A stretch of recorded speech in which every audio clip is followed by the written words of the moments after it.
Let's get right to Mark Feinsand, leading the league in information on this Monday. Mark! And, hey, Mark, we talk about the glut of relief pitchers on this year's market. No different from other years. There's always a lot of relievers on the market.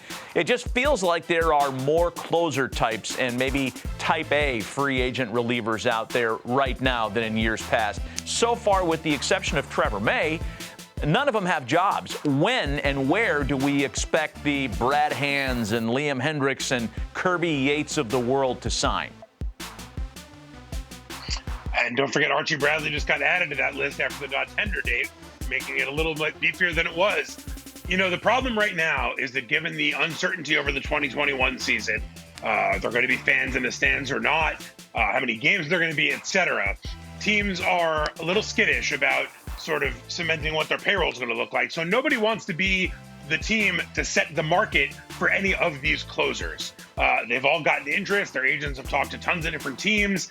Every team needs bullpen help for the most part. And a lot of teams could use closers. Obviously, with this many closers on the market, that many teams lost their closer to the free agency. So these guys will all land somewhere, but nobody wants to be the one to set that market. So I think Trevor May signing his contract certainly was a first step in saying, here is what a potentially elite reliever will receive in free agency this year. But for a guy like Hendriks, he's the one who seems to be, sort of the number one of that group. It'll be interesting to see if he's one of the first guys to sign, and then everything trickles down from there. So, Mark, let me ask you a question about the closer role now. In the last 5 years, we've gone from anybody can close to seeing how important it is, like the guy we're looking at here being able to get, as Matt would say, that 27th out, to high leverage situations with, say, a Miller, Andrew Miller type. So where are we in the game now as viewed from the front offices? I think it depends. It goes team by team there. You know, I mean, some of these guys, Liam Hendriks is a, certainly a closer, guy who can fill that closer role. But a team that employs him next may say, we want you to fill that Andrew Miller fireman role. You'll close most of the time for us because of the, one run game in the ninth inning. We're going to want you in there. But if it's the seventh inning and we've got a sticky situation and the game is going to be on the line here, and Mike Trout or Mookie Betts are coming to the plate, you may be in there at that time. I think right now reliever usage is so broad that when you say the closer market, to me that just means the high leverage reliever market. And all of these guys, for the most part, have come up in this game at this point, knowing that if you go into the seventh, it's not because the team doesn't view you as its best reliever. It's because they view you as their best reliever. The team that's going to make the market with all this closer talk for me is the Phillies, because well documented. The last 2 years, terrible bullpen failures. It's the one thing that's really held the Phillies back. Yes, there's a correlation between short starts, and they've suffered from that as well, and poor relief performance.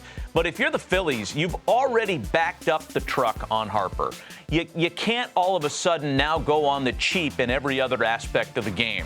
So if you can, and I know that they're waiting for the market to come to them here, and because of the pandemic, if you could get a guy like Hand and Hendriks, if you could get Yates and Bradley, right? Short-term deals for high AAVs. I know that's what every GM is hoping will fall into their lap. And for the Phillies, it'd be a perfect situation for them to add multiple relievers from that group. I think the whole thing goes through Philadelphia.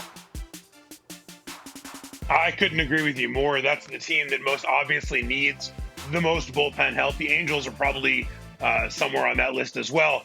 But if the Phillies aren't going to re-sign JT Realmuto, and it certainly appears less likely by the day that that's going to happen, you have to spend money somewhere.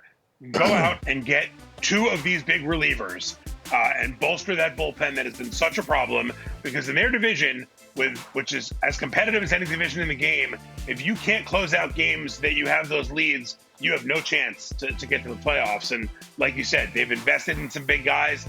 They're not going to waste Bryce Harper, his next 3 or 4 years of his prime by blowing bullpen leads all the time. These guys are there for the taking, and we've talked about this already this winter. In this market, if you're willing to spend money, there are going to be deals to be had. You will get value because there aren't that many teams that are out there throwing their free agent cash around. Which is why I look at a team like Toronto or the White Sox and the Mets and say they could do really well. Add the Phillies in their bullpen to that list for sure. Yeah. Mark, we can put in this market in front of everything we say, but I want to throw this point at you. Why have we not seen this in baseball? And here's my point. Why have we not seen like the NBA where guys say, you know what, we're going to play together, we're going to win a championship? In this market, you would think had a combination like Matt threw out there, and those guys got together and said, we're going to Philly. Let's go win a title. Why don't we ever see that in baseball where guys actually collude to go play on the same team? Can I answer that question, Mark? Yeah, go ahead. 25 to 26-man roster as opposed to 11 and 12. Yeah, but if I got 5, look at the market. If Archie Bradley, Brad Hand, and someone else, and let's just throw Hendricks in there, and they all golf together, and they say, you know what, let's go play together. Let's do a package this year. Maybe if it's 2 starters, but 2 relievers they can't make a team the way 2 NBA free agents can. Well, I get the impact of 2 guys on a 5-man field instead of a bullpen or something like that. I get it. I get that. But buddies. But let me say it this way, Harold. How often in the NBA does the best player in the game miss the playoffs? Not often. Never.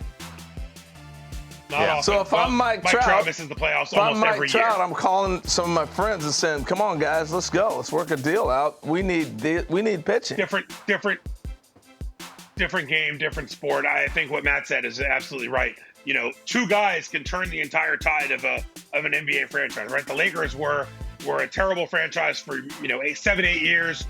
LeBron goes there, Anthony Davis goes there, they win a championship. If you who are the top 2 guys on the market this year? Let's just, for argument's sake, say Trevor Bauer and JT Realmuto. You add them to 20 teams, that doesn't make them World Series contenders. So I just think it's a vastly different game where one player can't carry the load, especially a starting pitcher who plays only once every 5 games. So it's just a completely it's apples and oranges. Hey, 2 other quick topics we want to hit you on before we wrap here. One, if you added those guys to the Yankees, they'd be one of the teams that would benefit and maybe be pushed over the top. In terms of the existing cast, Gio Urshela has elbow surgery. What's the prognosis for his return? What's the impact on the rest of the roster? I'm told the prognosis is very good. He's supposed to be out for 3 months. The Yankees fully expect that he'll be ready by opening day. There was some thought of whether or not the Urshela surgery would potentially force Brian Cashman or make him think about not trading Miguel Andujar if the opportunity arises. Not to say he's out there shopping Andujar, but if he's out there looking for pitching, Andujar is certainly a guy teams are going to have interest in. But I'm told that Urshela should be ready for opening day, and this shouldn't really impact any of their plans as far as other things they were planning on doing this winter. Wow. Gio Urshela returning from injury, and there are a lot of players, hopefully, returning from their opt-out seasons of 2020, and notable players. I think we'd all agree that if Lorenzo Cain was in Milwaukee, maybe things go a little differently for the Brewers last year. You could say the same of Buster Posey and the Giants, Jordan Hicks and the Cardinals. David Price, though really good and an all-star and one of the best pitchers on the planet, turns out he wasn't missed that much because his team won the World Series. Let's talk about this group. Yeah, I mean, Stroman's the guy who stands out to me. The Mets are going to be replacing Michael Wacha and Rick Porcello with Marcus Stroman and Noah Syndergaard without signing anybody, right? Well, they signed Stroman to the qualifying offer. But I just think that the impact of these guys having sat out 2020, coming back in 2021, people around the game are talking about this as looking like they're almost getting a free agent player who wasn't with their team last year. And so when you look at some of the quality of these players, these are big guys to get back into a lineup or in a rotation or a bullpen. Throwing Jordan Hicks into the Cardinals bullpen, like I said, Stroman into the rotation, Buster Posey behind the plate. Buster Posey's been one of the Giants, staples for the past decade, and he wasn't there last year. So just being able to bring these guys back, it's just an added boost to whatever else they're able to do this winter.